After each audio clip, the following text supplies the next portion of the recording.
Le départ de Kerfala de l'Algérie pour la Tunisie. Le jour de la Saint-Valentin, Kerfala fut contraint de quitter l'Algérie pour la Tunisie. Avec ses petits, le rapatriement l'empêchait de rester, et il dut prendre la décision difficile de partir. Il était originaire de Guinée comme je vous ai dit. Mais les circonstances l'avaient amené en Algérie avant de devoir fuir à nouveau.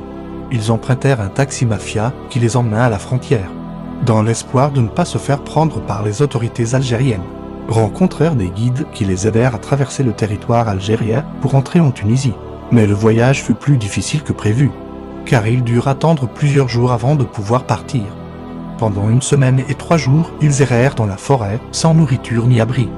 Ils rencontrèrent d'autres migrants qui avaient été refoulés de la Tunisie, des femmes enceintes et des hommes. Aux pieds enflés, ils étaient découragés et désespérés. Kerfala, lui-même, fut touché par la détresse de ses compagnons de voyage. Les jours passèrent et la faim commença à faire taire les âmes.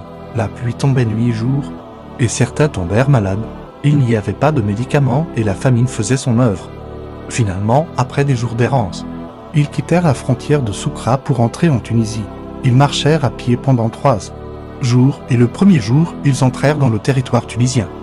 Les 2 derniers jours, ils marchèrent jusqu'à la gare du train de Sidi Brousse, où ils espéraient prendre le train pour la centre-ville de Tunis, appelée Barcelone. Mais les agents de train refusèrent de les prendre et ils se retrouvèrent sans espoir.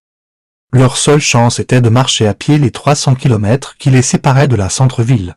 Ils marchèrent pendant 6 jours sous le soleil brûlant et la pluie, sans nourriture ni abri. Abonnez-vous pour la suite.